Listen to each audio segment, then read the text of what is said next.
Semanario Local presenta Contrarreloj, una entrevista virtual.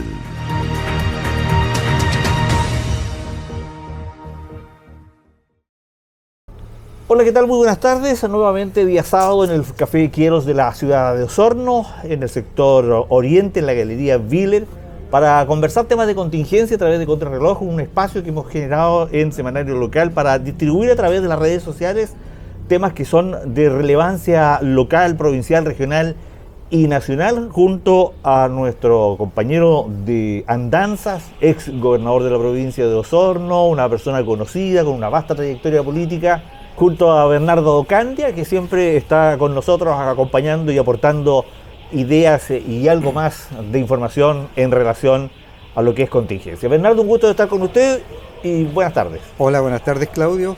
Un agrado compartir contigo este día sábado en la tarde. Sábado lluvioso, pero hoy día en la tarde tenemos una campadita, como dicen en el campo, donde el paisaje se ve muy bonito acá en el restaurante Quieros, frente o en el edificio Viller, para compartir obviamente nuestros planteamientos, nuestras opiniones y abrir debate y diálogo, sobre todo diálogo que le hace tanto falta a este país, de discutir en forma seria y responsable los temas que tenemos que abordar como país. Y yo creo que tenemos tanto pesimismo a rato en este país que cada vez que uno recorre y se da cuenta de cuánto ha avanzado, para quienes ya tenemos más edad, si uno compara los años 90 versus el 2026, ve cómo este país se ha desarrollado, esta región, y en todo, digamos, las regiones vas a encontrar obras nuevas, mejor infraestructura, mejor capacidad de respuesta frente a las emergencias. Entonces uno ve que se ha ido construyendo paulatinamente un discurso tan poco, yo diría, optimista con respecto al futuro del país, con respecto al presente y futuro, y eso no tiene nada que ver con el mundo real que uno observa en su entorno. Y por lo tanto, si tenemos problemas, no son problemas que no se puedan abordar como país y que marquen una agenda de pesimismo y de falta de diálogo, de incapacidad para ponerse de acuerdo en los temas sustantivos, en lo relevante, para seguir progresando como tal. Bueno, hemos traído en esta oportunidad, Claudio, 4 libros, o 5 libros, ya me está fallando la memoria para contarlo. Más rato van a ser 3. Claro, no, a medida que se vaya desarrollando la conversación, vamos a ver que la memoria le ha fallado a buena parte de las autoridades. Parece, ¿eh? Mira, traje un libro porque nosotros en algún momento tratamos el tema geopolítico estaba muy en boga, sobre todo con nuevos actores que han incursionado en el tema de la geopolítica, y que hoy día la geopolítica pasa a ser un elemento o una variable muy importante en las relaciones de los países, y que tiene que ver con los intereses de cada uno de los países. De los mercados conectados. Entonces, este es un libro de Samuel Houston, El choque de las civilizaciones, que da cuenta un poco de esta realidad, en donde él plantea una hipótesis. Su hipótesis básicamente se sustenta en que las guerras del futuro van a ser guerras de civilizaciones. Ese es como el punto central, lo voy a dejar ahí para que la gente se entusiasme, lo compre y lo lea.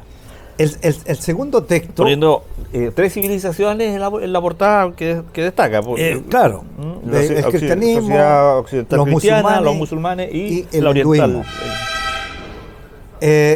Y el otro texto que he traído, que también hemos conversado aquí tangencialmente, sobre todo cuando yo doy esta cifra del grupo etario de 18 a 25 años, que hoy día lamentablemente está llegando a un 25% de cesantía, con perspectivas de aumentar a un 30% en el ámbito de la mujer. Y eso es muy preocupante para el país. Y este libro, que son Sueños de Cartón, da cuenta de un poco de la irresponsabilidad que ha habido por parte de las universidades, en donde se ha dejado el mercado de la oferta y la demanda, que se impartan carreras sin ninguna perspectiva de empleabilidad, y que hoy día tenemos muchos jóvenes que hicieron un esfuerzo sus padres, sacaron un cartón o sacaron un título profesional y no encuentran trabajo porque efectivamente creyeron en una promesa que no está siendo cumplida por la institucionalidad ni el país, porque no tiene capacidad de absorber ese tipo de profesionales que hoy día deambulan, lamentablemente, en otras profesiones o en otros trabajos, pero que no han encontrado trabajo en aquello que ellos estudiaron. Este libro es de Pablo Ortúzar, Madrid, es un chileno que en este caso él es antropólogo con una especialidad en ciencia política. Y que se han formado una gran cantidad de profesionales en universidades que no tienen un gran peso específico en materia académica, que genera todavía una mayor distancia a la hora de elegir entre profesionales de universidades para ingresar a trabajar a la empresa privada. Bueno, actualmente estos profesionales con poca preparación están ingresando al sector público. Bueno, espero que no. El otro texto, este es un texto nuevo de la nanociencia y la nanotecnología. Es Nobuo Takeuchi. Es un científico que vincula todo lo que es la nanociencia y las nuevas tecnologías, y que de verdad es un libro que deberíamos leerlo todo porque es lo que se viene, es lo que está en el siglo XXI. Incluso las guerras van a ser producto de esta tecnología y que hoy día operan en muchas, pues tú ya estás vinculada en todo el tema de la medicina, vas a encontrar incluso en la agricultura.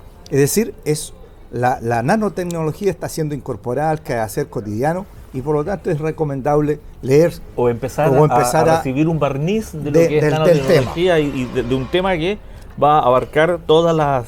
Mira, había la boleta del libro. No es de donde tú vas. Bueno, oye, a mí me gusta mucho esto de la nanotecnología. Nobuo Takeuchi, me acordaba yo de un locutor radial que está muy vigente hoy día todavía en Osorno, apellido Villo. Entonces él tenía que leer un mensaje radial y decir atención Pucopío, pero encontraba que Pucopío era complejo, sonaba medio ordinario, ¿ya? Entonces la arreglaba, decía Pucopio. Esto a propósito de Nobuo Takeuchi, que cuesta un triunfo decirlo, no es tan fácil pronunciarlo. Y el otro texto, mira, ese de Manuel Castel. Este es un sociólogo, doctor en sociología español, hace clase en Berkeley y tiene varios textos. En realidad es un especialista en comunicaciones, tu área, y tiene un libro, entre los cuales yo le encontré, que es La ruptura, la crisis de la democracia liberal. Ya en la tercera edición, es un libro recomendable, coyuntural. Él trata de identificar factores que son causantes o que explican un poco la falta de confianza en los sistemas democráticos liberales por parte de la ciudadanía. Interesante el libro. Sí, me parece. Y también, bueno, yo sé que usted, después de revisar la contingencia, ver los noticiarios de trasnoche y todo esto, usted se orienta porque los libros siempre están muy relacionados con la actualidad, con el tema contingente. La idea, digamos, es traer libros que efectivamente sean vengan un aporte, a complementar lo que está ocurriendo. En el escenario nacional. Y tú, como un hombre creyente, te traje un libro que es de Jean Maritain, la significación del ateísmo en las sociedades contemporáneas. Es un librito, mira, de pocas páginas, muy intenso, denso, pero que te da un barniz, como tú dices, sobre el ateísmo del siglo XXI.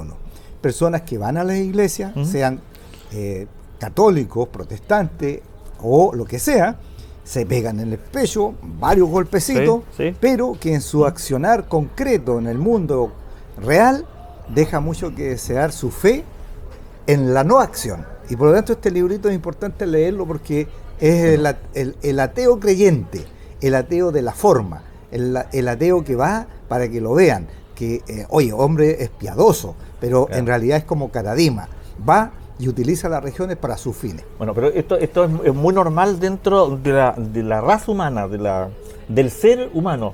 Yo te podría decir que no todas las personas que van al estadio son futbolistas, ni todas las personas que van al servicentro son autos, ni menos todos los que van a las iglesias son creyentes o cristianos fieles.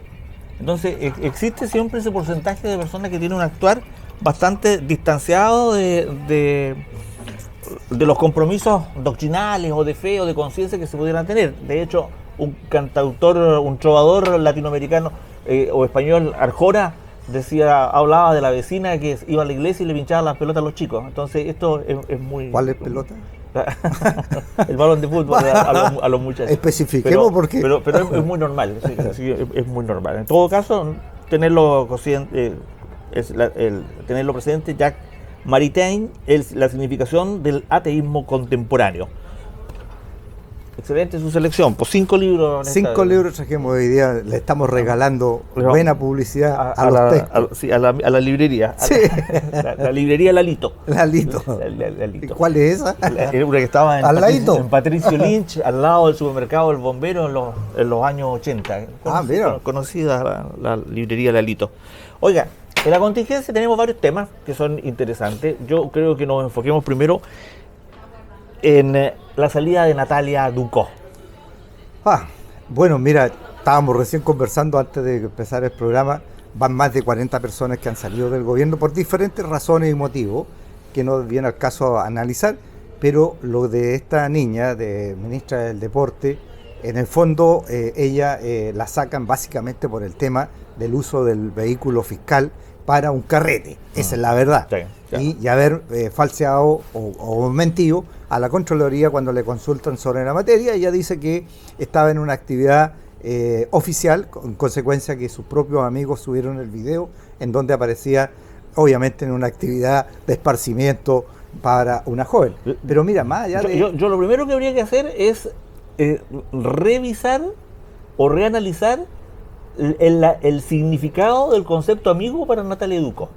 Bueno, yo entiendo de que ella estaba en un carrete y eso es la causa basal de por qué la sacan, pero ya venía teniendo una serie de seguidillas de falta de tino, de criterio, porque cuando se es ministra de Estado, aunque sea del deporte, tú tienes que tener también la estatura y estar a la estatura del cargo, porque los cargos tienen una cierta impronta y por lo tanto es ministra del Estado de Chile, no es la ministra del curso de no sé, el Centro Padre o cualquier institución del Comité Poblacional. Claro. No, aquí estamos hablando de una ministra que tiene que haberse preocupado, debería haberse preocupado de cuáles son las políticas que el Estado va a implementar en estos 4 años en torno al deporte. No es la vieja la feria, dijera, dijera peyorativamente la Camila Flores. Entonces, da la sensación aquí, porque es lo que deja en evidencia, a mi juicio, cuando el presidente nombra un nuevo representante o ministro de Estado,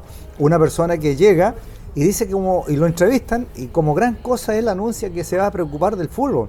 Entonces uno dice, ¿por qué no aprovechó la oportunidad de haber dado a conocer cuáles eran los ejes centrales de la política pública en el deporte del Estado de Chile?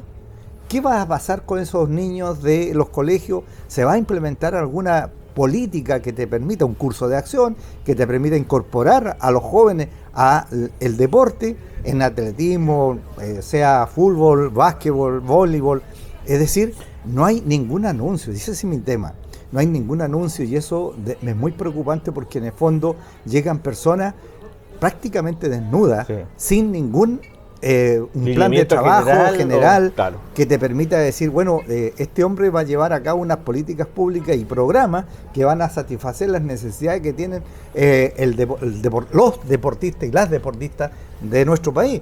Pero lamentablemente llega gente que no tiene idea qué es lo que va a hacer él como ministro, lleva a improvisar y da la sensación de que el gobierno no tiene ningún programa, porque pareciera ser que para este gobierno, y para muchos gobiernos también, para que ser sincero, el deporte es una cosa secundaria, que no tiene accesoria, que no tiene ninguna relevancia, en consecuencia que el deporte te puede permitir acoger a tantos jóvenes que hoy día necesitan un espacio de esparcimiento, de recreación, y no que los asuman los delincuentes o el narcotráfico que capta a estos niños como soldados, en consecuencia porque el Estado no le da una respuesta a esto.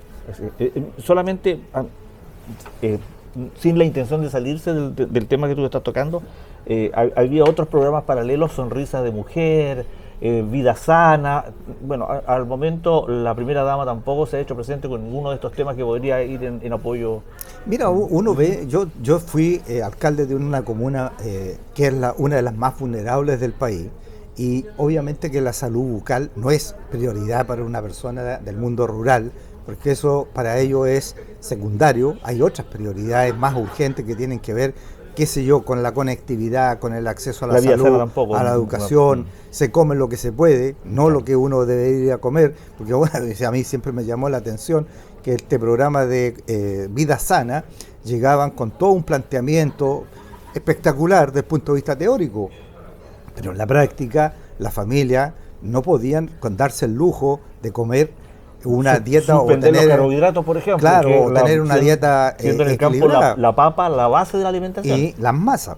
Entonces es como contradictorio, en donde tú ves una realidad social muy cruda, que falta ingreso, versus, digamos, una teoría que te dicen, mire, para que usted mantenga una vida sana, tiene que comer una dieta equilibrada, y en consecuencia que los recursos no están, porque al final la gente no come con camino, con infraestructura, come con ingresos mensuales. Claro. Y por lo tanto tú ves estas contradicciones de nuestro Estado.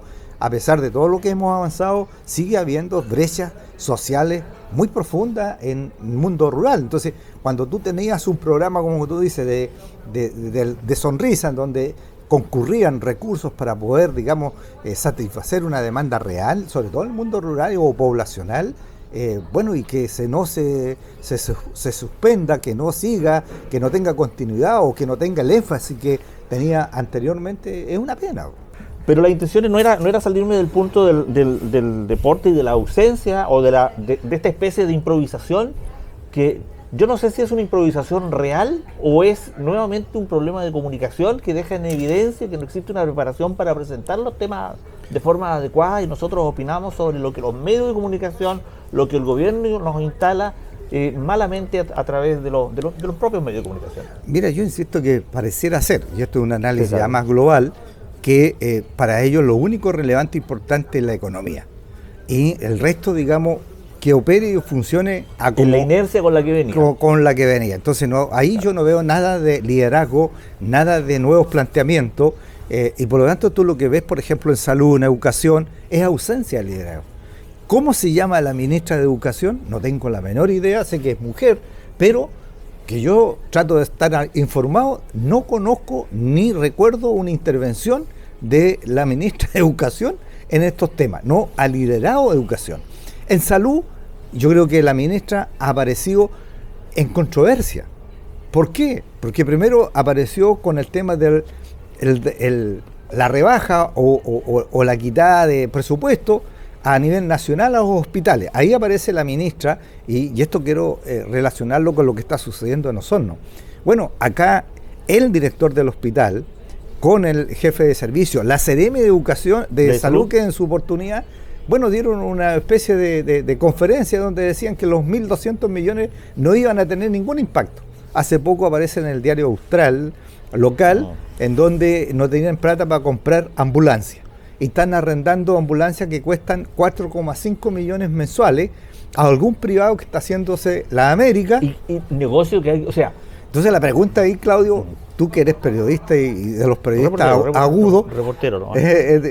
Bueno, la pregunta es, ¿quién tiene el negocio de las ambulancias? Bueno, eso es un tema súper importante que hay que revisar y que hay que analizar, porque a mí me molesta mucho esta frase de que a río revuelto ganancia pescadores. Hoy día, cuando hay tantas urgencias sociales, no podemos estar revolviendo el río para que unos cuantos pescadores estén obteniendo beneficios de forma poco clara.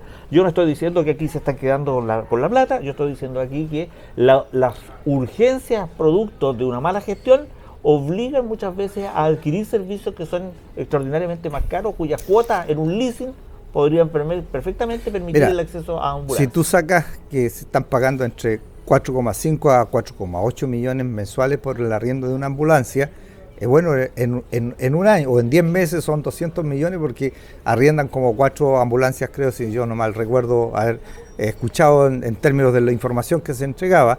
Pero mira, eso demuestra también, y bueno, y el director del hospital no puede hacer una modificación presupuestaria, y no puede reasignar de un ítem a otro. Porque, porque tú tienes que recordar que el director del hospital base de hoy día es el mismo que lleva ya bastante tiempo trabajando, respaldado por el diputado amigo vuestro Daniel Lileyu, y que hoy día mantiene una permanencia en el cargo que viene ya desde el gobierno. Por lo tanto, él podría haber anticipado perfectamente que aquí había un conflicto en ciernes y no se anticipó. No, porque al final no se preocupan del tema. Por eso la pregunta de fondo es, ¿quién tiene el negocio de las ambulancias? A lo mejor es algún funcionario. Sí, ahora a mí Uno puede legítimamente especular. Este es un tema que ronda al diputado Daniel Leyú y que debiera llamarle la atención o preocuparle a ciertos sectores de la comunidad, sobre todo aquellos que respaldan a la presencia de Daniel Leyú, porque de una u otra manera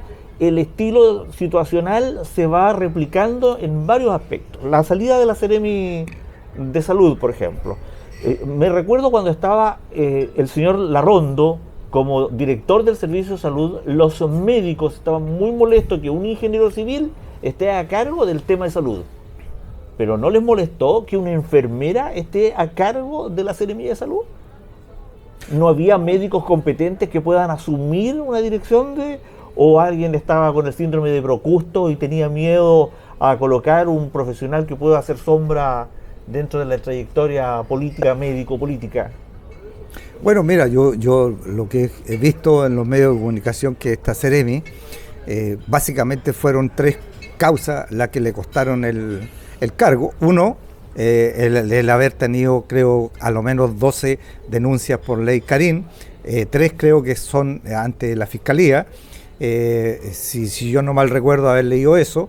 El otro tema de que cuando llegó a la Seremía, porque creo que tiene una empresa de queso y aplica una sanción a la competencia, que es gravísimo por lo demás, haber vacunado sin la precaución ni los protocolos. O sea, haber ordenado la vacunación. Porque no, ella aparece vacunando al delegado regional. Ya. Que también es psiquiatra. Entonces uno dice, este es el mundo al revés. Claro, pero entonces todas esas cosas debieran llamarnos la atención. Mira, la consejero regional, Andrea Tarciján, que yo no sé quién será, pero hizo un comentario con respecto a que la salida de la Seremi de Salud era parte del fuego amigo. Yo te voy a colocar en un caso hipotético. Yo, adversario de Bernardo Candia, considero que Bernardo Candia no lo hace muy bien. Y la familia debería tomar medidas. Viene tu familia, te agarra y te tira de cabeza al río Rahue. La vecina que está mirando dice, pucha, esto es fuego amigo. La culpa la tiene Claudio Ojeda. ¿Ya? No, la culpa la tiene la familia que te tiró al río.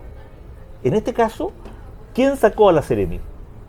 Bueno, yo no quiero que el gobierno. Entonces la culpa es del gobierno. ¿Quién está haciendo fuego amigo?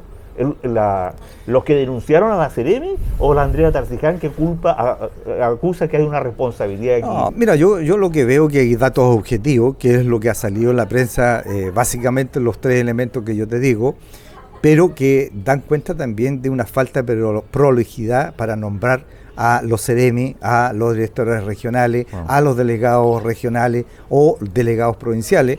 El último que sale es de Chañaral. Entonces, cuando tú ves, digamos, que hay un diseño que no fue bien implementado y que tampoco dio cuenta de los antecedentes que tenían cada uno de los personajes que iban a asumir ciertas responsabilidades dentro del gobierno, porque no puede ser que al cabo de 4 meses ya van más de 40 personas que han dejado sus cargos por diferentes razones. Entonces, tú crees, en el fondo, lo único que ve es un mal diseño del punto de vista de quienes iban a asumir el gobierno y un mal diseño desde el punto de vista de la implementación de las autoridades. Y además, para ser sincero, ¿quién conoce a los Seremi?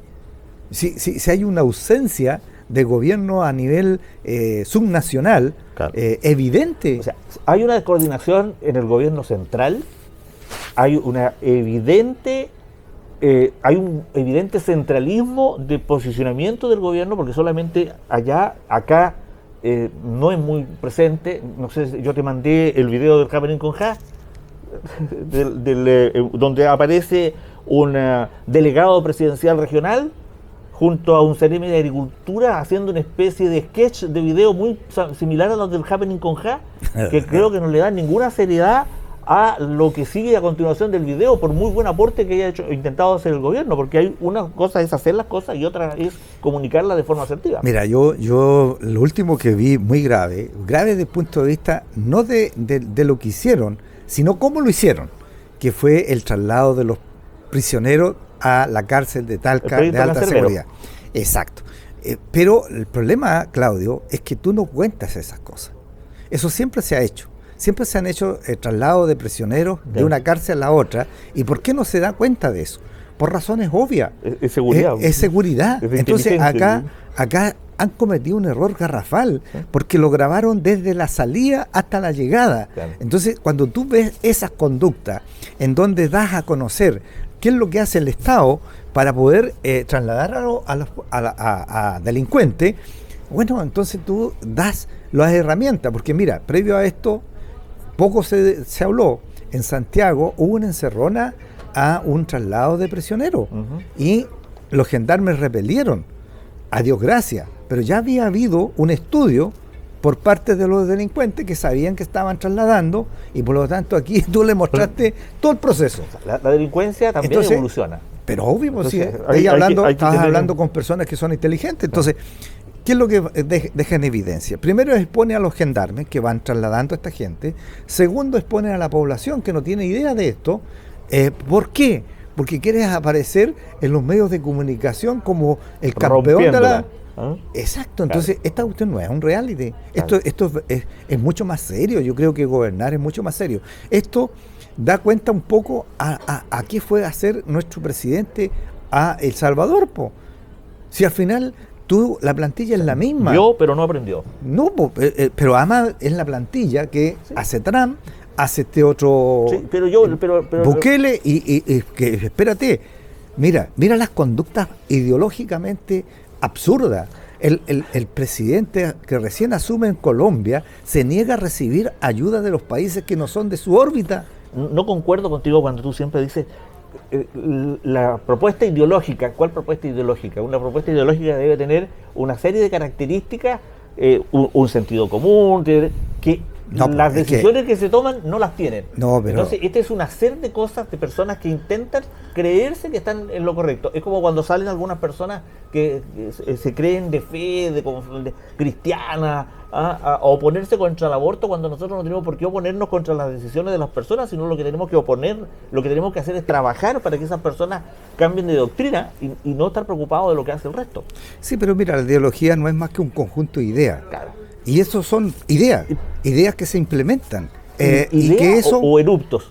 Bueno, pero al final de cuentas, tú cuando quieres replicar ciertas conductas que de otros ya lo han hecho, son ideas que de alguna forma las Pero van... copiemos bien, po. Bueno, pero eso es lo que tienen. Porque po. esto- O sea, hay copiones buenos y copiones malos. Esto es un copión malo porque está 2 puentes más abajo de Fruna. Entonces, perdonando, el republicano, el Partido Republicano es una buena idea. El problema es que tiene muchos republicanos.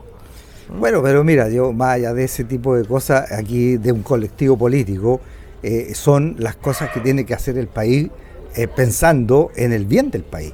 El país no puede exponer a sus gendarmes, a su institucionalidad, a este tipo de conductas que en realidad no tienen ningún impacto real, porque con esto no se va a terminar el crimen organizado. No, esta es una de las medidas que si no tiene un soporte o una instancia de trabajo que confluya, porque este es el punto final, el traslado, la cárcel de alta seguridad. Sí, pero eso es parafernalia. Claro. O Entonces, sea, claro.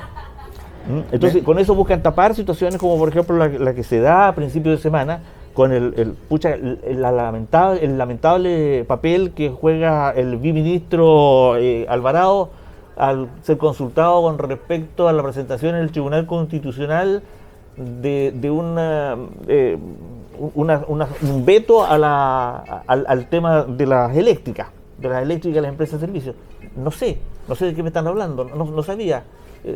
bueno, esas son las descoordinaciones. Entonces no es una descoordinación menor, porque si ellos que Bueno. están en la moneda, que se ven los días lunes, que trabajan con el presidente mano a mano, no se coordinan, no le pidamos que en regiones traten de coordinarse con ellos. Pues. Es que, ¿sabes? Eso te demuestra una vez más que cuando tú nombras amigos y no nombras personas que tienen una responsabilidad política, se produce eso. Porque, Pero yo también. pero es que, mira, la composición del gobierno tiene gente que responde a estructuras políticas, como Alvarado, si yo no mal recuerdo, él es UDI o Renovación Nacional, y tiene gente que no responde a ninguna estructura como Puduje, colectiva. Entonces son personas que fueron juntadas para formar un diseño que no está funcionando, ¿no? Claro, pero Poduje cumple su objetivo. Bueno, pero Poduje es nomás, Y comunicacionalmente funciona, transmite un mensaje de proactividad, pero en este caso Quirós y Alvarado, no sé si tienen alguna división política importante entre ellos, uno es de Renovación, el otro es de la UDI, uno es del Frente Amplio, el otro del... Yo entiendo que Quirós no responde a ningún partido político. Entonces ahí hay un problema distinto porque desde el concepto de amistad, porque si a mí, nosotros nos vemos, Candia y Ojeda se ven enfrentados a una situación, pucha, yo por amistad me echaría la culpa, po. No te voy a dejar en evidencia y decir, oye, ¿de qué estás hablando? Yo no sé. Bueno, pero es que eso funciona, digamos, cuando a existen lo mejor, lealtades. claro, o existen rencillas en el interior que tú no sabes. Ahora, ¿quién es el responsable final? Bueno, tienes un presidente que debe cumplir un liderazgo, Claro. y todos... A ver, seamos sinceros, Claudio. No está cumpliendo El presidente lo que está dejando en evidencia que no está ejerciendo un liderazgo. De hecho, yo he escuchado ya planteamientos que dicen que el que manda es Quirós y no Kast. Entonces, cuando tú ves esos ruidos al interior del palacio, bueno, algo está pasando. Ahora, si uno escucha esos ruidos, aparece un sector del gobierno, un vocero de Renovación Nacional, un vocero de la UDI, un parlamentario dice, eso no es así, el presidente Kast ha tenido un liderazgo fuerte, se ha planteado en estos términos, pero no aparece nadie. Entonces el silencio otorga. Obvio. Ese es el problema que tenemos hoy día, la falta de claridad. Un segundo piso que es bastante atacado, bastante cuestionado, que no está dando el ancho. ¿Qué espera el presidente Kast para remover o hacer los cambios que se necesitan? Bueno, yo creo que es lamentable para Chile. Si al final nosotros salimos de un gobierno bastante mediocre como el de Boric. Y bajamos 2 puntos más. Y estamos en las mismas con este gobierno. O sea, cambiaste, digamos, unos cabritos que estaban haciendo la práctica, como decía la derecha, pero por otros cabritos un poquito mayor, pero que también están haciendo la práctica en el gobierno. Exacto. Y que hoy día las consecuencias las está sufriendo el país, porque tenemos, mira, esto es lo real, lo objetivo, la evidencia dice que los indicadores macroeconómicos tienes un crecimiento de 1.3%, tienes una cesantía que está bordeando el 10% y tienes además un crecimiento, un desempleo muy alto, y sobre todo un desempleo en el grupo etario en donde más demanda debería tener, que es el de 18 a 25 años, y eso es un drama para el país, y no hay preocupación por el tema. Mira, hay pero patrones... ¿tú concuerdas conmigo, sí, que pero la antigua clase política, los que tanto criticábamos a la Concertación, o los que tanto criticábamos a Sebastián Piñera, hoy día deberíamos añorar estructuras de gobierno? Evidentes los resultados así lo demuestran. Sí, imagínate, el crecimiento que teníamos nosotros estaba sobre el 5,7% promedio. La ignorancia cívica nos hizo buscar referentes que no cumplieron ningún objetivo ni están cumpliendo ningún objetivo. No, porque llevamos 2 gobiernos. El gobierno de Boric, con todo el cariño que uno le pueda tener desde el punto de vista que eran cabros, idealistas y todo, pero un gobierno nefasto, un gobierno que no hizo... Imagínate, mira, primer patrón en común con esto. ¿Quién conoció a los delegados regionales del gobierno de Boric? Claro. ¿Qué liderazgo tuvieron los delegados regionales y provinciales del gobierno de Boric? Los Ceremi. ¿Quién se recuerda de algún Ceremi? Claro. ¿Y quién se acuerda del delegado regional de este gobierno, del provincial o de los Ceremi? Claro. Claro. Lo único que te queda en la retina son los escándalos de los Ceremi, los escándalos de los delegados regionales, como el CCRM de Punta Arenas, que creyó que podía hacer cualquier cosa desde el punto de vista de traer hasta un score de Santiago. Claro. Entonces, estábamos en una situación, y la ignorancia cívica de un sector de la ciudadanía que levantó como gran eslogan: los jóvenes merecen una oportunidad. Los jóvenes sin dirección. Mira, yo creo en la juventud divino tesoro. Sí, pero orientémonos, guiémoslo, formémoslo.